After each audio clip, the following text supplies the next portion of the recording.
Happy Wednesday night and welcome to Deep in the Plus. This is the show where we go into the Disney Plus catalog. We find a movie or a TV show to talk about, and we tell you if it's worth your time. This week we are going to be knee-deep in spooky season and talking about Girl versus Monster. And whenever you summon a DCOM, we always see this guy. It's Patrick Hackett. Rob, just give me a leg up. Are you looking for a helping hand? Listen, when I'm wearing this hat, I'm not shaking hands with anybody. Oh, okay. Well, you had me at hello.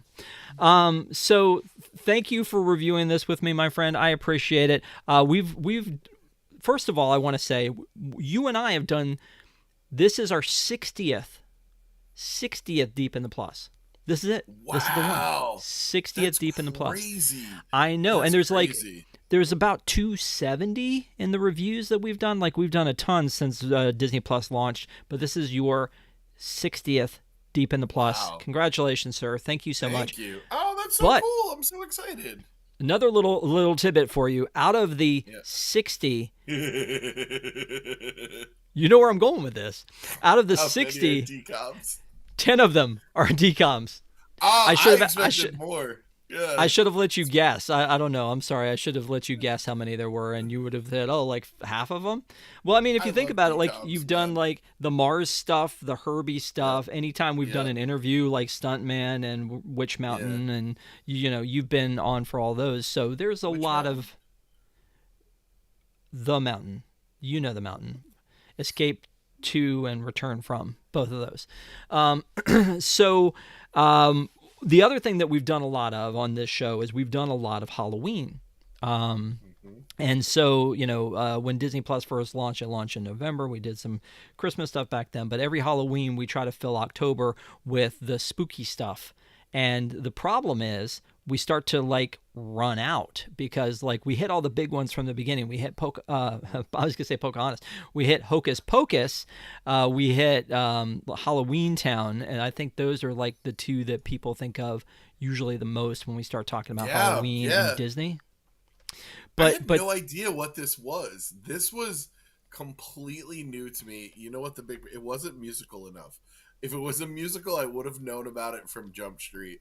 But because there's only a couple songs, I didn't really, know about this one. I texted you. I'm like, what are we actually doing? You're like, Girl versus Monster. It's a DCOM. You like DCOM. So I'm like, all right, let's go.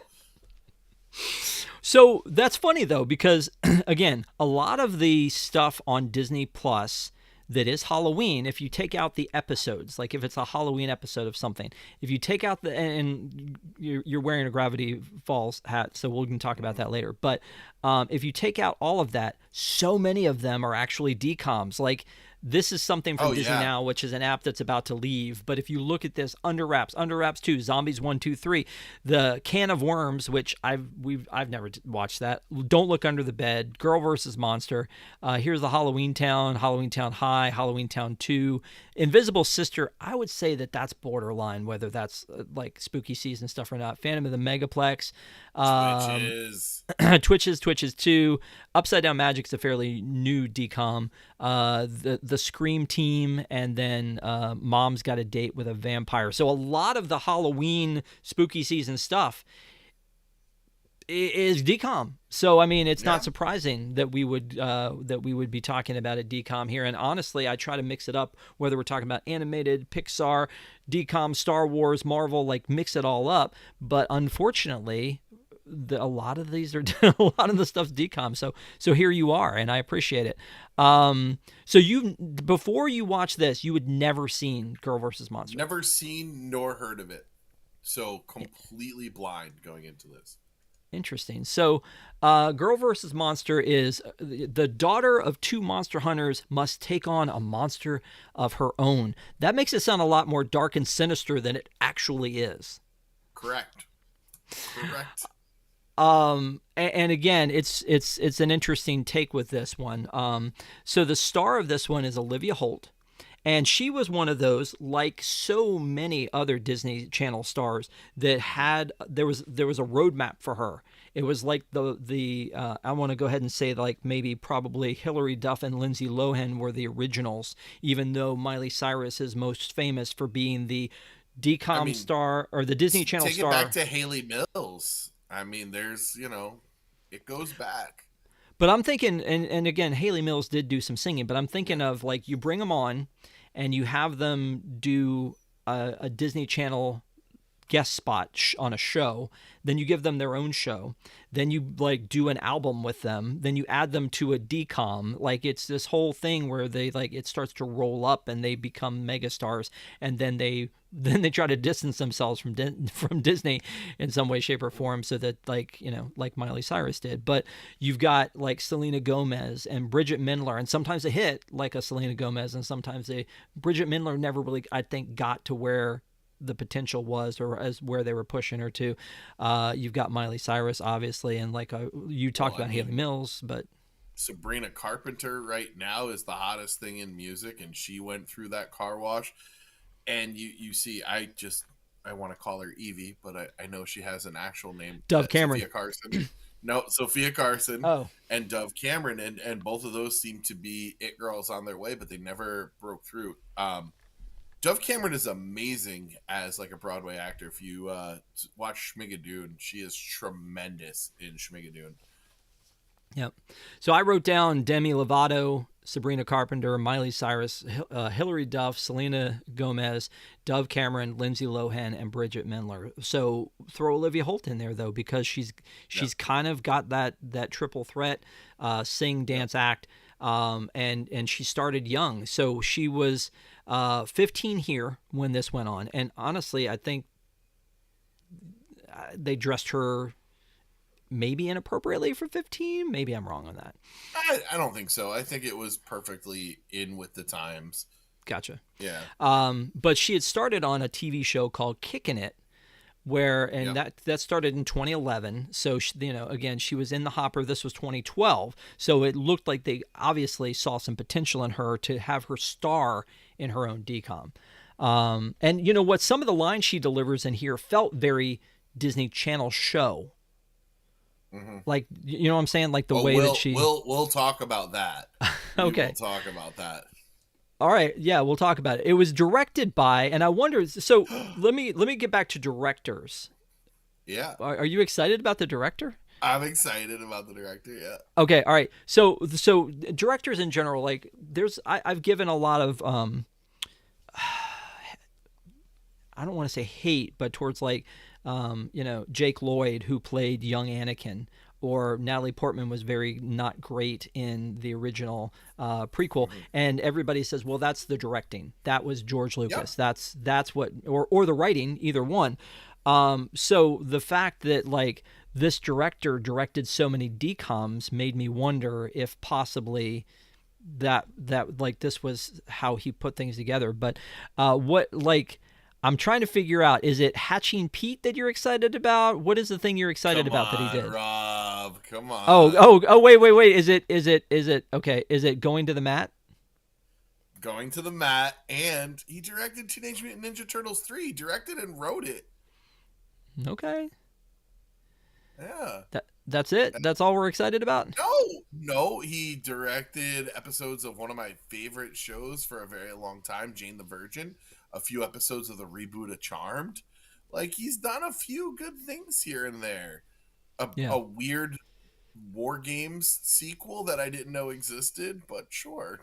Stuart Gillard is the gentleman's name, and again, he's been looking at his IMDb. A lot of it is television, so again, not surprising that he would have like a television feel to Girl vs. Monster, which it was. It was a decom, which means it's a Disney Channel original movie. It aired on Disney Channel. It's an hour and a half, probably ran up to 2 hours with commercial breaks, and so it was made for TV, but it was still a movie.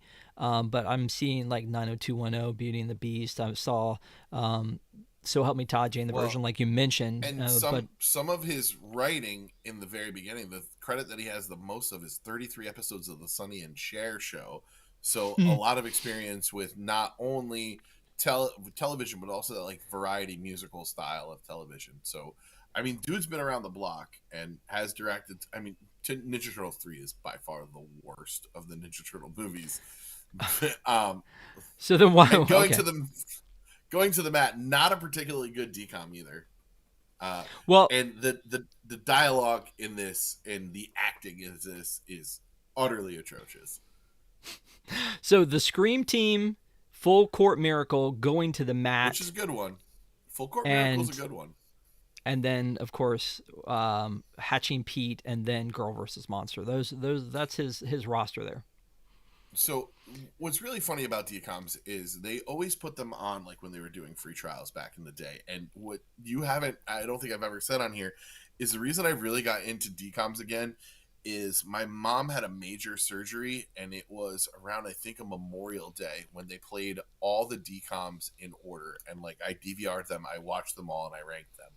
So that was not too long ago, because I remember I was already married, I think, so I went back and moved back in with my wife, and I moved back in with my mom to take care of her during a surgery, and rewatched all the DComs. That was when So they that's the why 100th. The 100th, yes, yeah. And the 100th was Sabrina Carpenter in Carpenter. Adventures in Babysitting. Yep. Cool. Well, okay, Yeah. so then let's talk about this movie. It has a cold open, which throws me every time, because I'm used to a movie opening with credits or something else, and it just has this cold open that we're just in it. Like we're just there, and that's part of the TV part of it. It's like, and now Disney Channel, probably had a big premiere graphic or something like you're talking about, and then it just goes right into it. It felt like Doctor Who. That was very Doctor Who, that scene. I expected like the angels to move or something.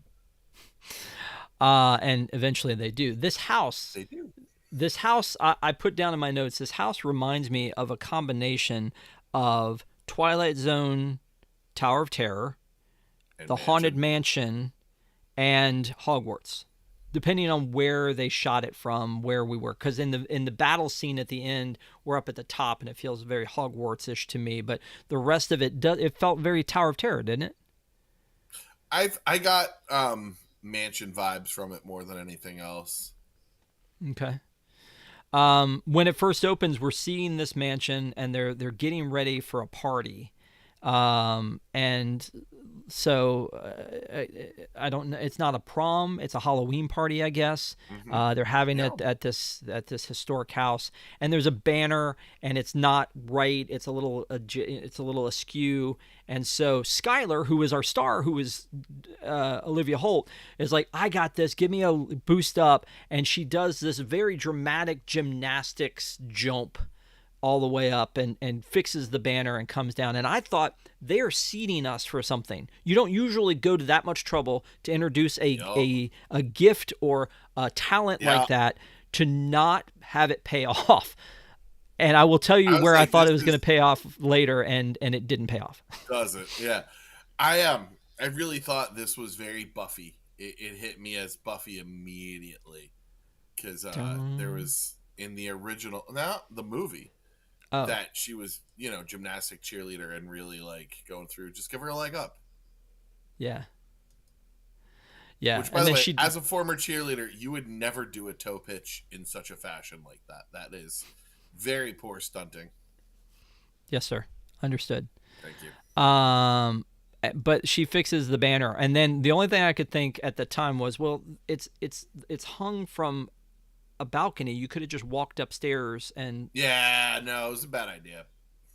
The whole thing. Yeah. So when you're sitting there going, bad idea, is this the expression you had on your face? I don't think. I don't know. Yeah. Also, where did they get the co-lead from? The Danielle Panabaker's farm? Like Sadie? Yeah, Sadie was. It's like, yeah, this is Danielle Panabaker's newest clone. You know what's so funny about Karis Dorsey, who is the one who plays Sadie, is that she looked to me at that age. Like when you see a baby and the baby's name is something like Edgar, and you're like, well, that's not really a baby's name, but he'll grow into that. She has a look to me that's like, that's not a teenage girl look, but when she's an adult, that'll fit.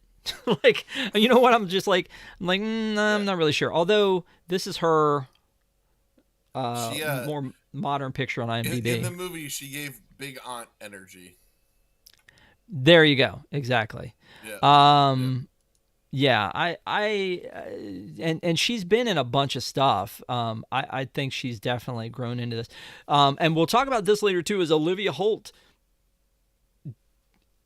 didn't get there, like it feels like she didn't break No. through in the music industry. She didn't break through in the acting, and a lot of these other people did. I mean, Selena Gomez is on, obviously huge superstar, but also big time producer, and then also Only Murders in the Building, and then you've got like Miley and all the fame that she's had. Demi Lovato directed her own kids movie, or like the documentary about childhood stars that's just dropped. I mean, they've all been involved. Sophia Carson maybe didn't click in as much either, but like Olivia Holt seemed like she had everything laid out in front of her with the show and the music and the singing career and all that stuff. So we'll talk about that later. So they're having this party, they're getting ready for it, and there's a band. And the band are like, oh, hey, Skylar, Olivia Holt, can you come up and just sing for us for a little bit? And you're like, okay. And it seems very forced and out of place.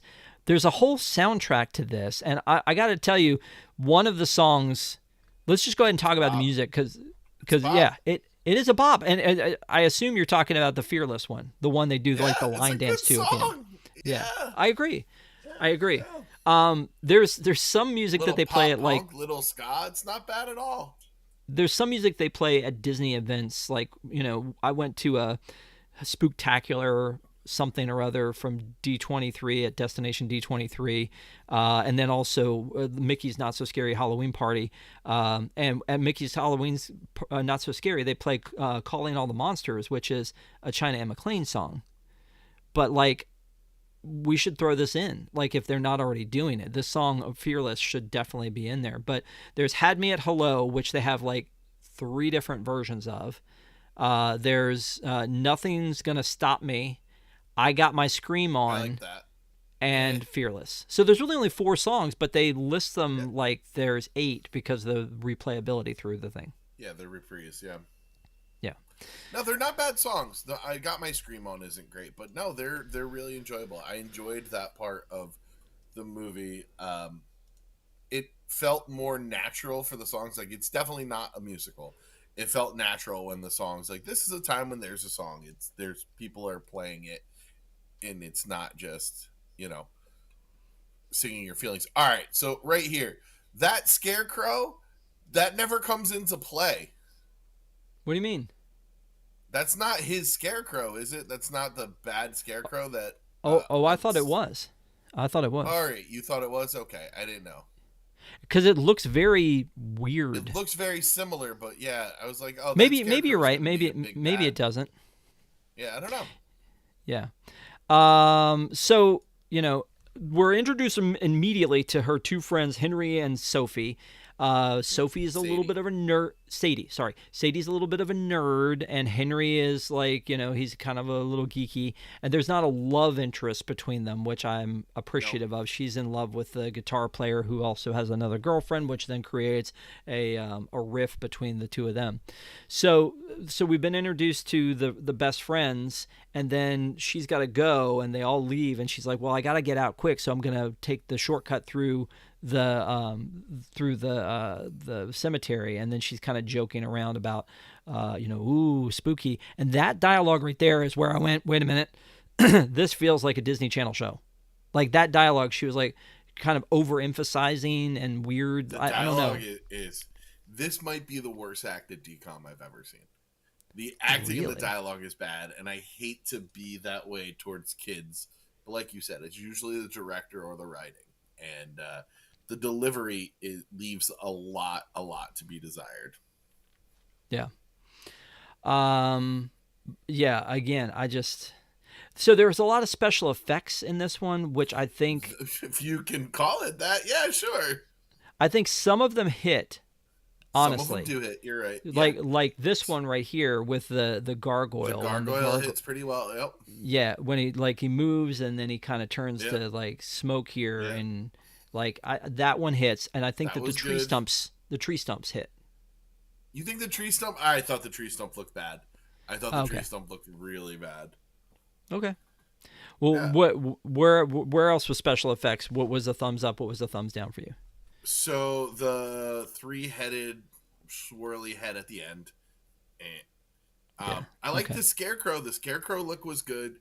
I thought that was really good. I didn't dig the school marm too much, and I thought sometimes the smoke, like the smoke monster thing, was very inconsistent.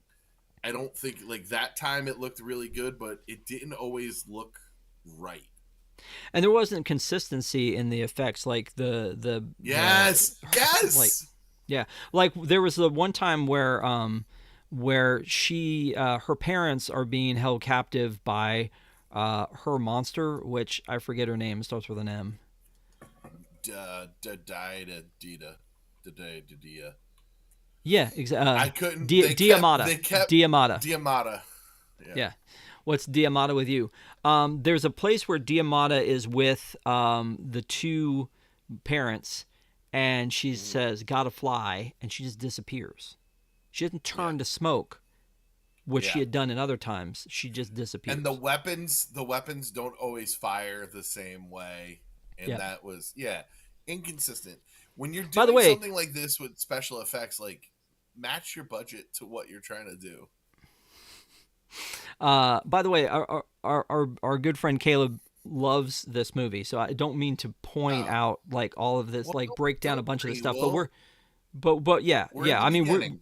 yeah. Hang on. We've got some other stuff here, but I do think that there were some of those things that it's a decom, like it's made for Yeah. TV. It didn't have a huge budget, so I was I mean, we amazed see by it some with of the the effects. Descendants too.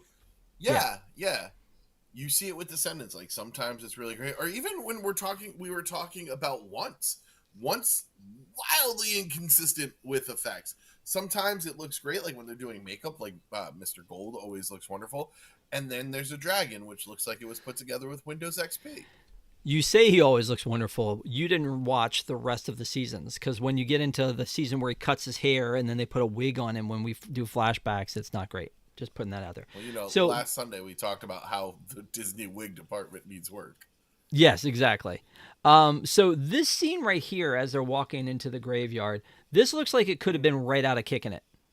Honestly, like it looks like It something looked that's like it not could have not a been. movie. Yeah, Yeah, it looked same TV. set. Yeah, Like they put some pumpkins on the set and a crypt or two, and we're like, hey, here we go. But she's again, she's fooling around there. The gargoyles chasing, and then there's a weirdness that happens where the gargoyle's about to pounce on them, and then it gets fired on from the side. And so if we don't know what's happening at this point, we're like, wait a minute, did you see that? What happened? She just, it just got taken out, and then they're like, did you hear that? And it's like, nah, it's probably just something crazy. And then she's, joking about it. And then we see these two rush in and like kill the thing, hit it with a ray, and drag it into a and trap. Where have I put it into a. seen Mm, where have I seen that before? Where you get a thing and you pull it into a trap. Where have I seen that? I know I've seen uh, it somewhere. excuse me, those people did not use old portable DVD players for their trap. So, do you want to get us copyrighted? No, I don't. You're right. But But I mean, how bad did those traps just? They were portable DVD players. I had a portable DVD player, or like a PlayStation 1. That's what that looked like.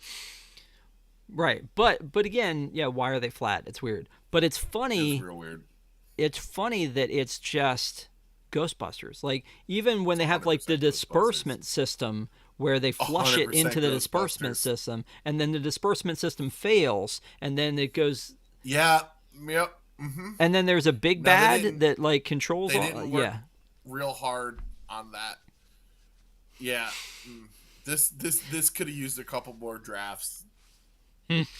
So, and then the mom's a health nut, and she's trying to make the kid like eat all this garlic. And when she turns her head, she throws the food away her mom made for her, which, as a parent, is frustrating to me. But I get it. If your mom's Obviously, making you yeah. eat garlic every All right. morning, that's a problem. The garlic subplot of this movie is phenomenal, and it's the only time that it feels like people are acting naturally. It's really funny, and it's a nice little running thread throughout the movie. Where she keeps going to her husband, honey, did you do your garlic? Would you stop with the garlic? See, I told you There's should a have had your lot of garlic. You know what? The garlic's research not bad. paid for by the garlic department. Yeah. That was good. So she goes in the basement to see her dad, who she thinks is like basically a mold and fungus guy and working in the basement with this guy. God knows how long they've lived here, and she hasn't run into all of these not so well hidden like guns and secret areas All and right. things like No, that. no, I'm good with this because you know what? If your family dealt with mold, you would feel like a respect and a danger from it. So you probably wouldn't go down there. I think that's reasonable. And they even put it, oh, this one will cause terrible acne. So they did well kind of messing with it. Okay. All right. Okay. You got me. You got me. I agree with that one. Yeah. They bring this big, huge machine out, which again is out in the wall, as opposed to it comes out as opposed to the one that that's in Ghostbusters, and it's on what look like antique It's very wagon steampunk. wheels. Yeah. Very Well, there's a steampunk. lot of steampunk energy in this thing anyway. Yeah. Um, All right. So there. that's Cobb, the best character in the whole movie. Um, is he actually related to them? Because at some point in time he's Uncle Cobb, but sometimes he talks like he's not related. Were you able to pick that up? I don't think he's related. I think he was using that as I a thought it generic was term. her brother. Oh, okay. No, no, I no. I thought it think was no. the Her mom's brother is brother. Okay. no. She doesn't have a brother. Okay. To my knowledge, in this one, she just has her friends Sadie and Henry. Henry, like Once Upon a Time. The mom's brother. Oh, the mom's brother. I don't think so. Yeah. No, because Yeah, I he don't talks know. later about like There's the family, and then yeah. says something about like this is your birthright, and I'm only here to learn. Like, Yeah. I feel like he's not part of that. Um, Yeah. But it's interesting they start dropping breadcrumbs about like how Sadie's upset, like about the amygdala and this big test she's got to take, and she's freaking out about it, and so again they're dropping breadcrumbs to that's going to come back, and so then there's this one kid that she's got a crush on who's like the guitar player in the band, and he's Ryan, he's inviting them to the big party, and yeah, I mean it's typical decommish kind of stuff, Yep. but he's got an ex-girlfriend who is also a girlfriend who's very very possessive of him off and on, blah blah blah. It's it's a thing. It's a love triangle in a teen sort of way. So then she finds out that she's not going to be able to go to the party because her parents have a thing they do every Halloween. It's this convention that they go, mold convention they go to every Halloween, very subtle. And she can't go out until she's 16. They're very specific about 16. Yep.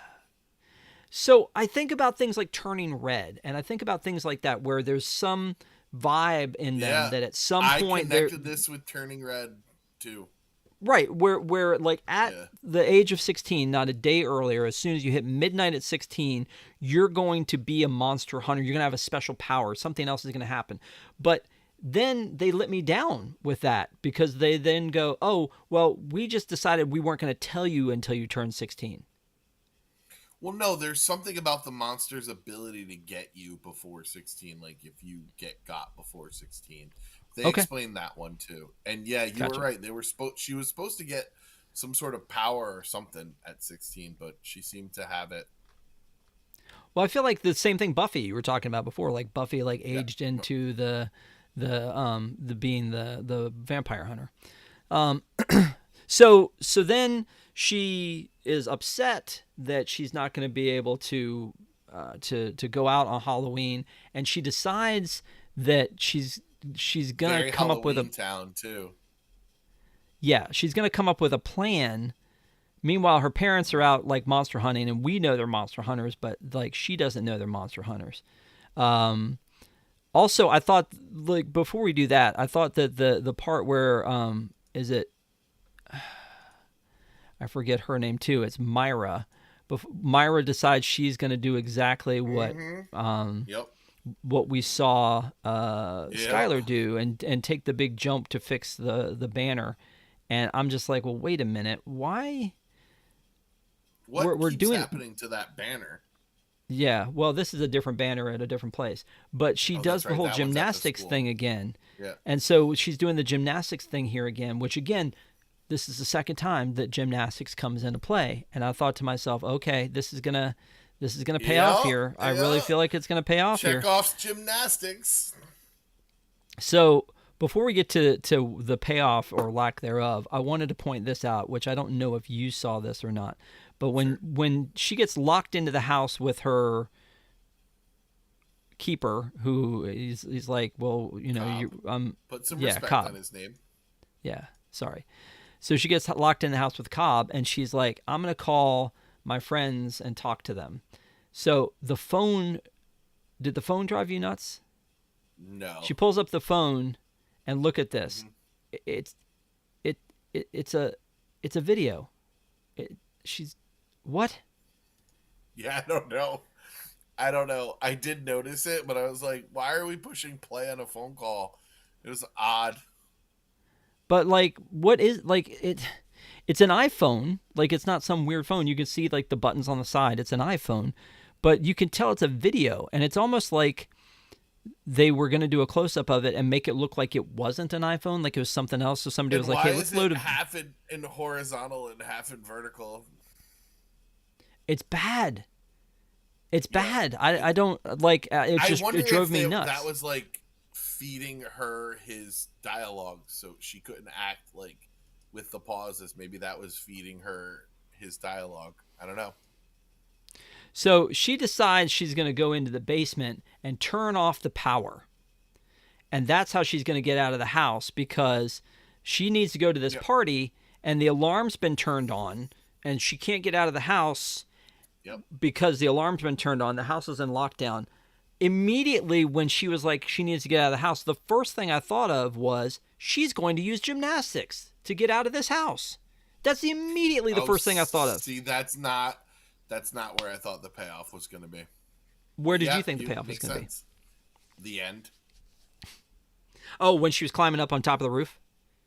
Yeah. I thought that too. I thought, here it comes. This is it. This is the one. Yep. But yeah, Yep. she didn't use it there either. Bad but writing. Bad writing. But they just went to, maybe it got cut. That's the other thing too, dude. Maybe it got cut. But it was like, there's this payoff coming with the freaking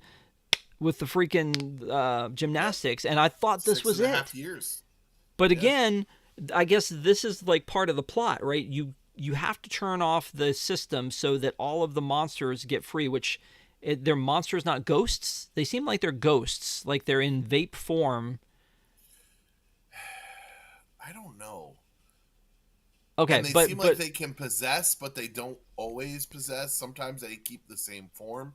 Like something else possessed that tree stump, right? That tree stump wasn't always evil. Right. Well, when she turns off the power, though, for some strange reason, like the mystery machine, we'll call it, that keeps all of the monsters. The rock tumbler. Yeah, comes out. And yeah. Yeah, I don't know. And so why, like, I'm like yelling, I'm going, somebody turn the power back on. Now eventually she tries to, and then things go bad, but I'm like, turn the power back on and do this. Also, if you guys are great monster hunters, why isn't there a generator?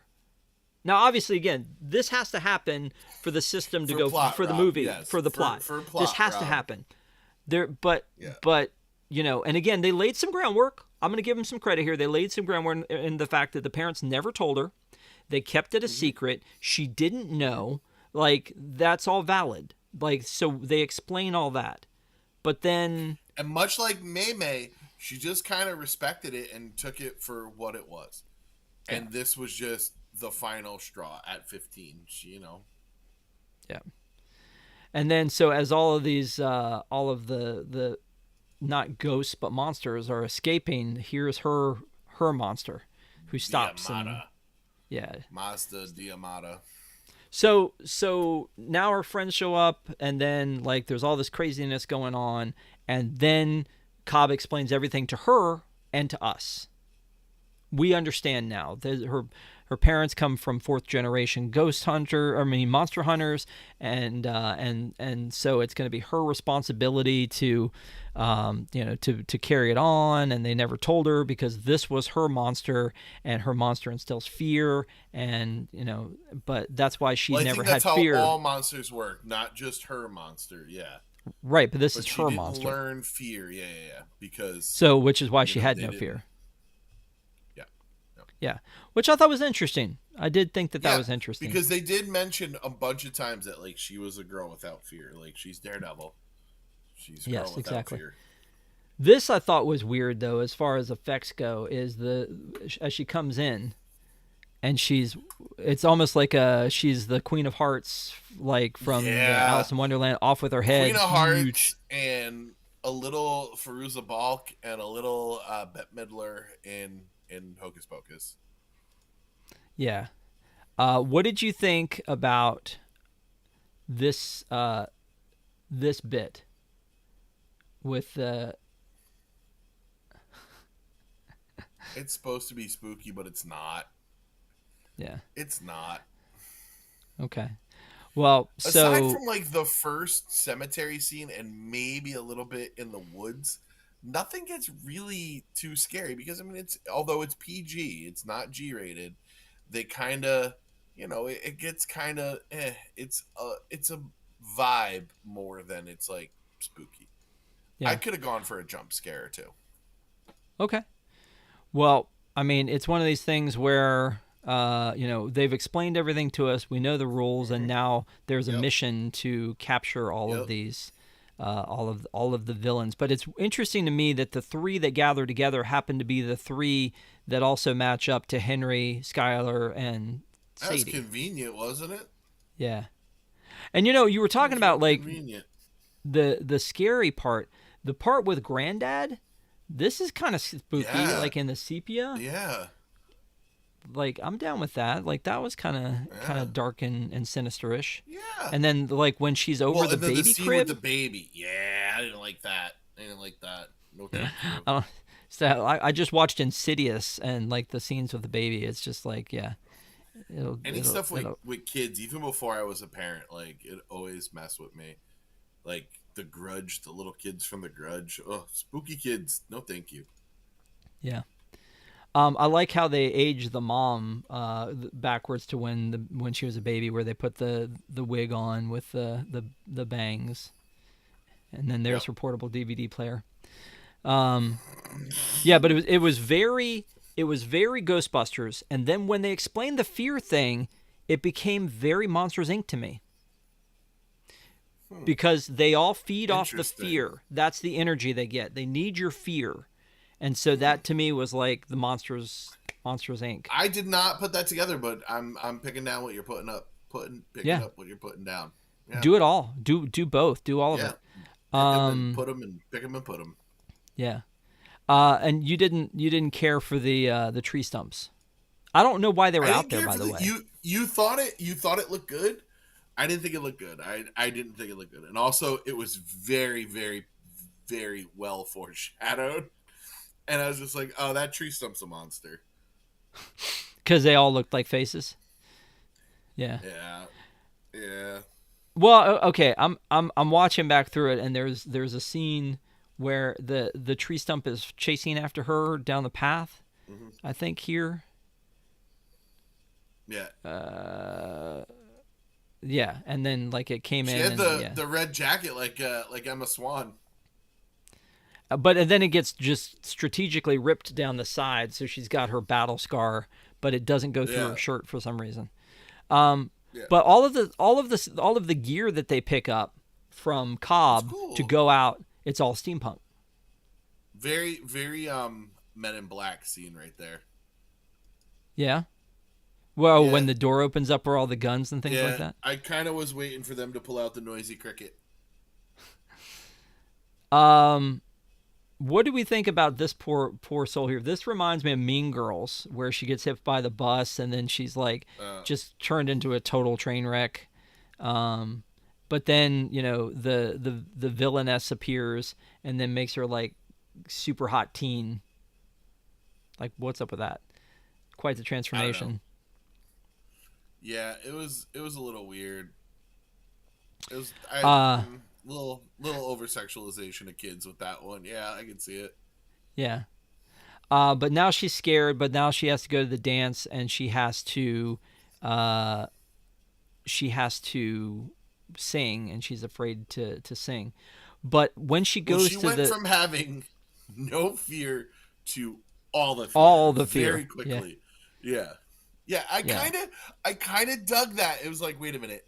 I've grown up my whole life not afraid of everything, but bad things can and will happen. And so I liked that realization. I didn't think it was too bad. Well, what I want to call out here too that I find interesting is when they get to the party, everybody is in the most generic Halloween costumes. Fairy, Yeah. punk rocker, alien, Cleopatra, like I mean, and Uh, pirate, clown, like. would it really kill Disney to use some of their own licensing in these? Well, I think back to Hocus Pocus, and Hocus Pocus. Everyone like it was an adult party, but they had like she was Madonna and he was he Yeah. was Dracula, and Yeah. like there they could do some other stuff, but it's very again generic. Like this Yeah. one girl being the pirate here. Yeah. And some of the costumes don't make sense. There was a scene at the end when they do the line dancing where there's a guy in like a Hawaiian shirt and a cowboy hat, and I'm just like, what? Not a Jimmy cowboy hat. It was Buffett. probably He was Jimmy Buffett. I don't know. yeah, yeah. But let me just point out to you is at the party Mm-hmm. that scarecrow is still there. So you may be right, like that the scarecrow didn't Yeah. really. That's not the So scarecrow that's that another was thing chasing that they Henry. set up. Yeah, Yeah. that's not the same scarecrow. Come on, man. That's a great scare right there.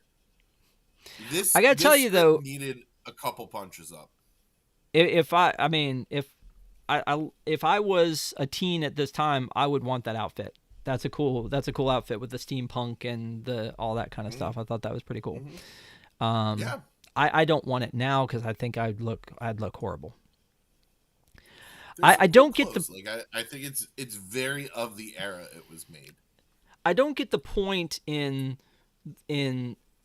Diamata as Myra embarrassing her with the song choice.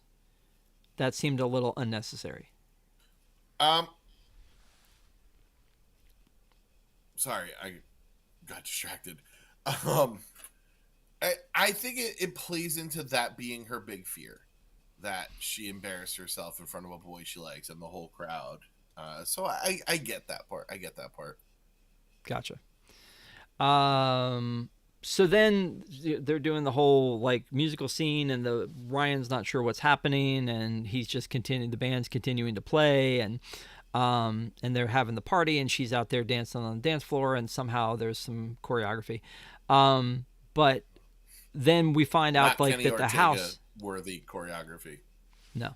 We find out that the house like somehow is in her family because there are family pictures of her at this house. How, That was weird. what? Yeah, that seemed unnecessary But too. they did it again. You're all about rules and like making sure there's consistency. They did explain that well. You know, your parents kept being a monster hunter from you. Why would they not? Why wouldn't they hide? You know, your grandfather lived in this house and went crazy from you too. So I guess that made sense. Okay. That's fine. Yeah. Um so all the monsters who have been out there are descending on the house because their tech tells them that. Cobb goes back. The scene where he revives Henry by mixing all these chemicals Wet Willie. wildly and then putting two fingers with gloves on in the chemicals and then putting them in his ear, and then Henry wakes up. Who came up with that? I I don't thought know, he was but going to it pour it was down his really funny. throat. I thought like, Splash him in the face or something. Yeah, no, Wet Willie saves it. So good to know if you're a monster hunter that if you do get petrified, you can be saved via mixed chemicals and Wet Willies. yeah, exactly. Um, So yeah, then somehow like Henry has become like an expert welder, and but not really, and he's helping Cobb out, and they're like, oh my gosh, we need some help. We need more traps because we've become monster hunters, and now we're catching them, but we didn't bring more than one trap. So if you could bring us some more traps, that would be great. I feel like Cobb should have. He's your boy. Tell me why he didn't send them with more than one trap. Cobb was not prepared, but he really comes through later. You know, Rob, I will not take this being anti-Cobb slander. He outfits them. I don't know why they don't get helmets. Now, do the parents wear helmets for safety or to hide their identity? The welding helmets, I wondered Yeah. that myself. Like, was that their costume or? Yeah, I feel like it was to hide their identity. But now that you mention it, that is kind of weird. That like maybe they did it Yeah. for the light show part of it, because then they would kick up. Yeah, I don't know. So why didn't Cobb give them helmets then? The one part that I really liked is when the parents bust out and they're like, "It's just a costume," and the girl in fear, "It's a really good costume." I thought that was really funny, well delivered, and like a cute, fun line. Yep. All right. So I appreciate you doing this one with me, and I appreciate everybody at home watching this one. And as you know, usually this is the part of the show where I like to stop and ask you a couple trivia questions. So, if you don't mind, if that's okay, and again, you may not know these. I was watching the clock. I'm like, we're getting close to midway through. That trivia should be coming any second now. Yep. Should be easy. But again, this is not a you movie. Like if it was John Carter of Mars and I was asking you questions, I would expect you to know. Jump, Virginia. Yeah. What is the party theme for the Halloween party? What is the name of the Halloween party? Too Ghoul for School. Happy Halloween. That is absolutely correct. Did you know I was going to ask you that one, or did it just burn into your skull? I have a bunch locked and loaded right now, and I'm seeing how well I can predict what I'm looking for. What's the name of the high school they go to? Fairview. I asked that a lot. What? Yeah, Fairview. Yes. Yeah. Yeah. What's the name of the band? Ryan's band. The Backbeats. Yeah. See, this is a lot easier than you thought. How many years of gymnastics does Skylar have? 6.5. You knew that was coming too. What's on the first tombstone we see? No idea. Come on, man. Can you not guess? It was for Dr. Frankenstein. Dr. Frankenstein. Dr. Frankenstein. Yeah, no. You were on such a roll too, buddy. I don't know. I know. I was like, I watched it at a very low light, and I said to myself, if there are any questions about the cemetery scene, I'm not gonna know. What is it? That's fair. Yeah. McQuarrie, because it's the McQuarrie house. McQuarrie, yeah. Yeah, it's the McQuarrie house.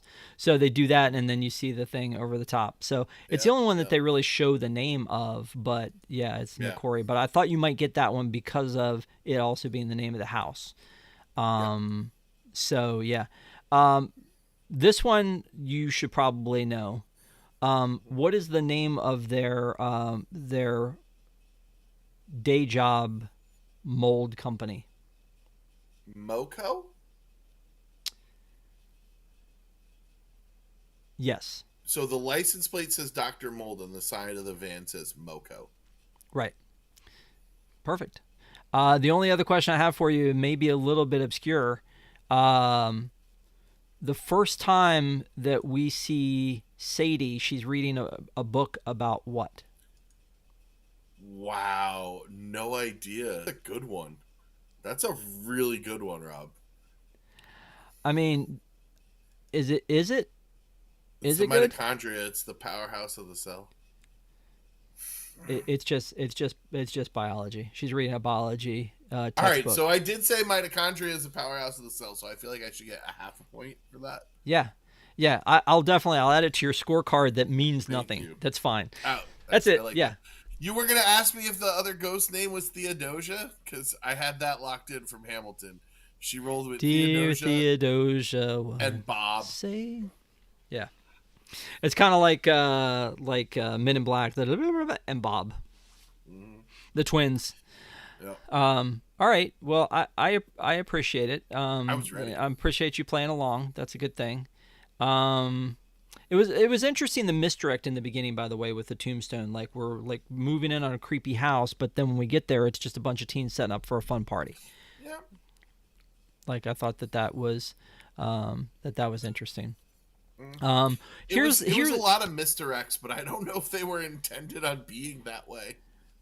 and again, I feel like I've sort of remember watching this when my daughter watched it the first time, so I had a familiarity with it. I like the Fearless song that they do at the end. Yeah, the songs are good.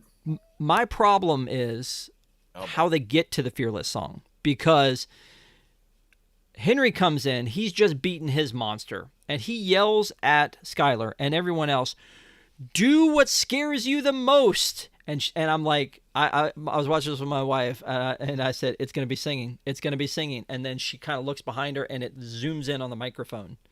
I was like, "It's singing. Like, do what scares you the most, and that's how you defeat them. Do what scares you the most." Which she already did earlier, but that was before she had fear. Yes, or ennui, or anxiety, or No, anger. different. Oh, Now on that's Disney different. Plus, already rewatched it. Maybe the Yeah. best movie that Pixar's ever done. That just seemed like a weird, like, we ran out of an idea of how to wrap this thing up. So, Oh, did they ever run out of ideas? This is a poo-poo platter of other movies. It's like you went to the other movie buffet and you're like we said, a little Men in Black, a little Hocus Pocus, little Halloween Town, little Camp Rock. We'll just pick from what we know works and we'll just jam it together in this ball and see what happens. yeah. And then there's I guess, very much like any other decom, I guess, where there's any music involved, there's a finale dance scene, Has to be. and it's again, it's a bop. There's no Yeah, doubt no, to it's me, fun. It's like, a fun song. Fearless is a great one, and I want you and I to learn. Like, we should have learned the line dance that goes along with this thing. She's got Yeah, this, like, Michael Jackson little pitch she's doing there. yeah. She's a performer. Like, this is what I'm saying is, I don't understand when they were handing out the contracts how Olivia Holt missed, because I feel like Well, she's got the goods that Sabrina Carpenter does. She can sing. She's pretty. She's I don't young. think she She's has the it factor. I think that's what it is. It's okay. literally that, like, that essence that's around somebody. Like, you look at them and they're just a superstar. But she was successful. She did go on and she played Dagger in Cloak and Dagger and crossed over into The Runaways in that little ABC Family Freeform, whatever it was called, little MCU there, and she also voiced Dagger in an animated project. So I mean, she's done stuff. She's not doing nothing, but she hasn't reached the heights I'm sure that Disney thought they had with her. Well, the thing about the Cloak and Dagger stuff, though, is, like, it was just one and done as far as seasons go. So yeah, they did bring it back for The Runaways, which was just at the very end, but it was not. But I Rob, don't it's know. all connected. They told us for years it's all connected, Rob. It's like, how do you screw up a Marvel show? Like, I don't know. I think she did a great Because job in Cloak it. and Dagger are bad characters. They're Mm, not the best. They're not great characters. yeah. They're weird.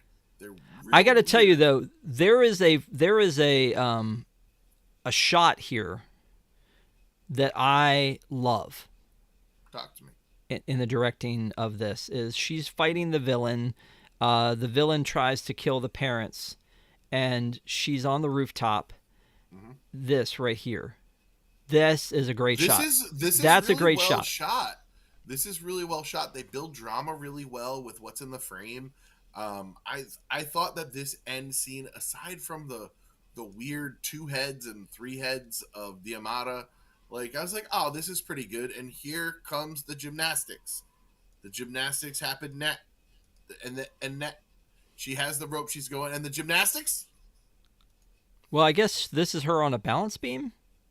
I mean, yeah, I guess, but she's not doing any, like, flips or nothing. No, I agree. And she almost falls off, and she grabs, and she does it almost like monkey bars, Yeah. but not like, yeah. Um, I feel like that pipe that Dad was holding on to held on for a lot longer than I feel Yeah. like it probably should have.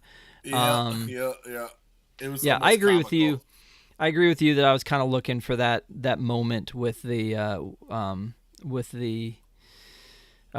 gymnastics here as well. But this was like the second time. The first time was when she escaped. There's your three-headed Hydra. It's, it's weird. Yeah. Why did that make The it more scary? the dramatic scene on the rooftop took a lot longer than I wanted it to. I can see that. I can see that. I think they were like, we Cuz got to get this to 90 minutes. Let's go. I mean, it was basically I'm trying to feel this out here. It was basically 7 minutes of an hour and a half movie, or maybe 8 minutes was the whole finale scene on the roof. Which, like I said, this felt very Hogwarts to me. The roof with the turrets and the things like that up Yeah, there, I but could see that. not really turrets, but that kind of a thing. Um, Yeah. but this is like I wish there was more of this action, but faster paced throughout it. Like Yes.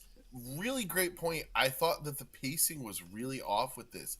It feels like they rushed at some points that they didn't need to, and then they took things a little slower. Like when Cobb is explaining the whole family, and then we kind of get it rehashed again when they're in the house. Um, yeah, a lot of pacing issues here. Good call, Rob. yeah. Um, So then, they've beaten back the monster. They've caught a bunch of the other ones. She's part of the crew now. Henry, like, I almost feel like at this point, it's a Wizard of Oz ending, because Henry stands up to his bully. Sadie presents her public speaking, and Skylar is singing now. So Oh, looks like I one, talked about the poo poo platter, the buffet of other movies. Yep. yeah, yeah. One got her voice, one got his courage, and one got her Mm-hmm. confidence. So I don't know. Again, I'm just Rob, maybe spell I'm goat. G Q G Z. Why? Because we like you. Yes, exactly. Uh, It was fun. All right, so then we have the big sing off at the end, which felt very Camp Rock, yep. because Yep. everybody's now friends, and it's like she waves the Yep. the mean girl back up, and they all Yep. get together and they sing and kind of cheat the camera a little bit as they're doing it, and it's this huge band and Yeah. a great Yeah. version of Yeah. this. You had me at hello. Yeah. Yeah. So yeah, and then it's a happy ending, which is what you want out of a decom. You want a happy ending.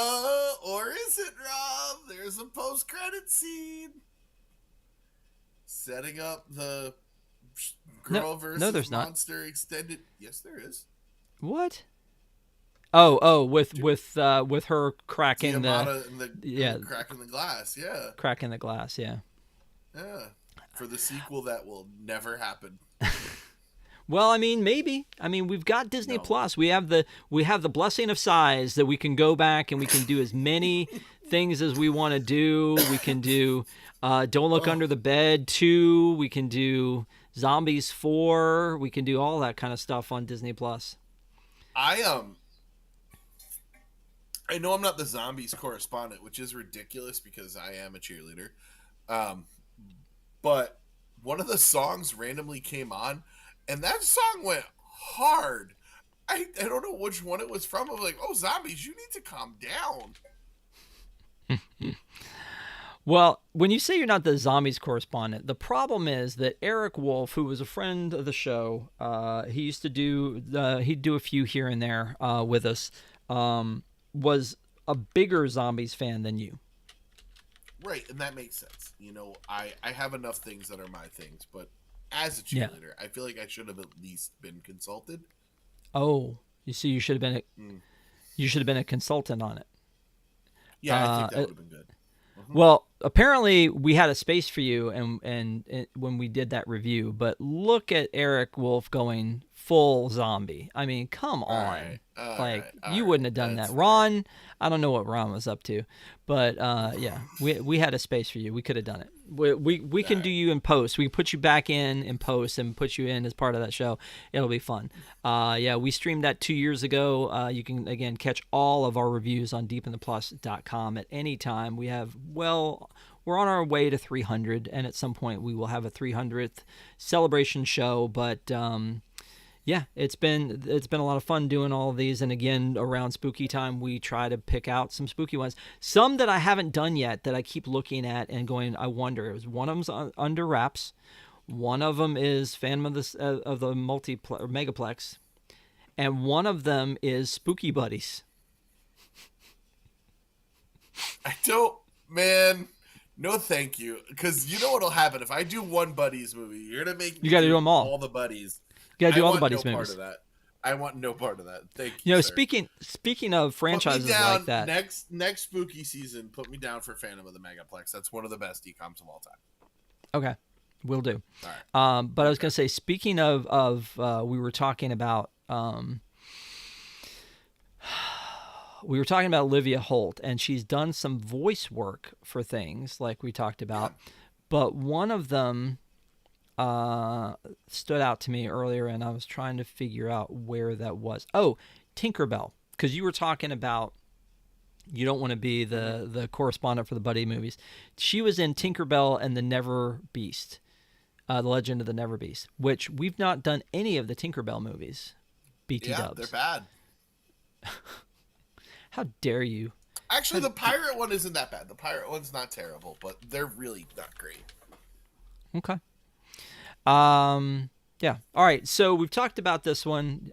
Speaking of what, let's talk about what's coming up before we get to final thoughts on this one. So we've got, we did Never Been Kissed and Return to Oz and Epcot Becoming. Now we're doing Girl vs. Monster. We've got Blackbeard's Ghost coming up next week with Ron Deanna, and then Edward Scissorhands the week after that with Desi. Desi's going to come back and she's going to do that one for spooky time. Still working on one for the 23rd, but then on the 30th you are back. I am, for the decidedly unspooky. For the Emperor's New Groove. And honestly, Disney's trying to make that spooky season. Like they made the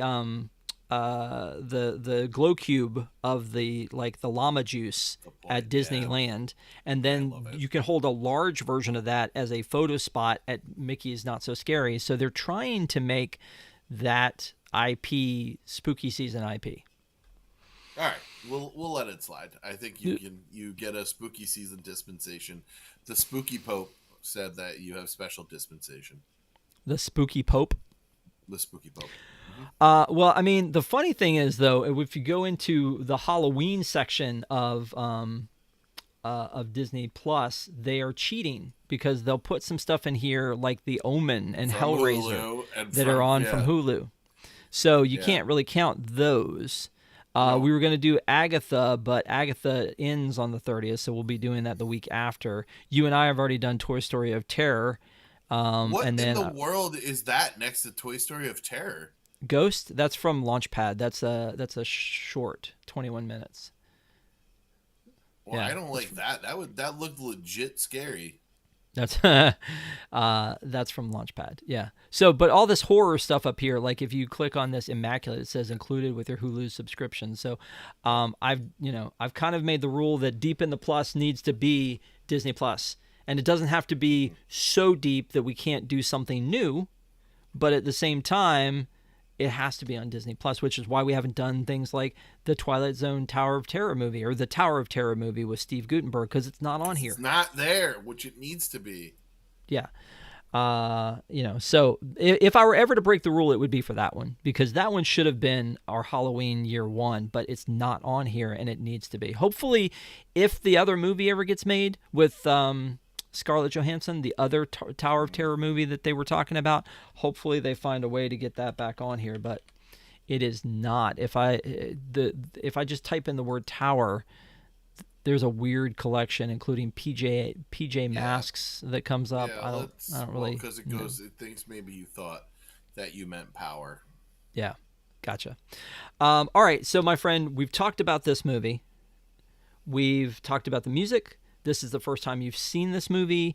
This is spooky season fodder, but I need to know, the people need to know, if asked, Patrick, should I watch something on Disney Plus for spooky season? Would you recommend this movie? You're not gonna believe this, but yes, What? because What a misdirect. this is what I've mentioned before. I'm a big fan of the Flophouse. It's called a good bad movie.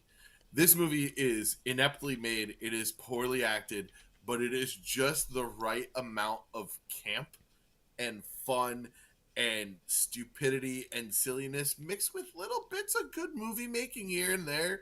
That's a 90-minute quick bada bing bada boom. Get your spooky season on and give it a watch. I had fun. I enjoyed watching it.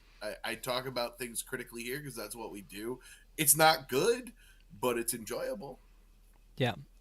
I agree. I think we were very critical about the movie in pieces as we went through it, which is again is what we do on here. We kind of break it down. Even the things we're nostalgic about, like I'm nostalgic about Tron, Nightmare Before Christmas. We've reviewed them. We've kind of gotten into the very like minutia of it because we're looking at it through fresh eyes and we're looking at it specifically to review it. So but yeah, I would recommend it too. As far as DCOMs go, I think this is a pretty good DCOM. And, I feel like Olivia Holt, maybe she's missing the it factor you were talking about, but I feel like Olivia Holt had something.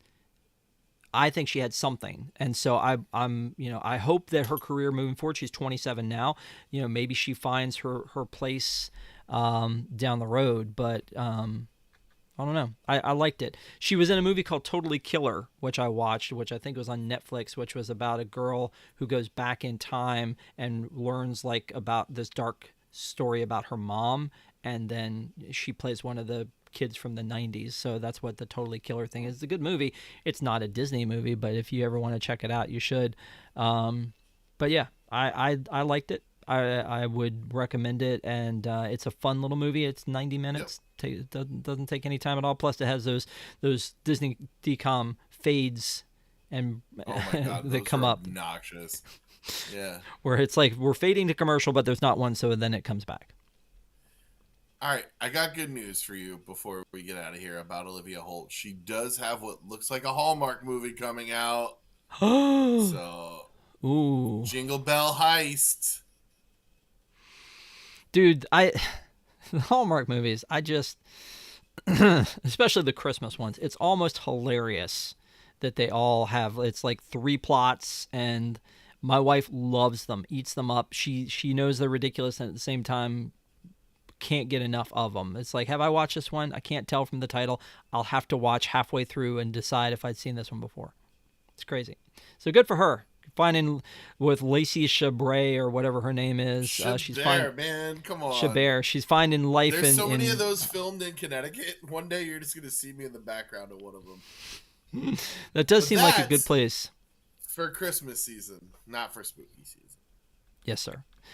Thank you, sir, for reviewing this with me, for being a good sport as always. I appreciate you. Thanks for wearing your Dipper Pines hat. I mentioned to you pre-show that when this is over, it actually recommended to me Gravity Falls, and the same to you, which makes perfect sense. I think that that's absolutely a great show, and someday maybe we'll review that one too. If you really want to get spooky, go get the Book of Bill and fall down that rabbit hole. All right, man. Have a great one. I will see you next time, and thank you guys for watching. We'll see you Sunday night for another Park Center at 9 p.m., and then back here next Wednesday for another Deep in the Plus. Take care.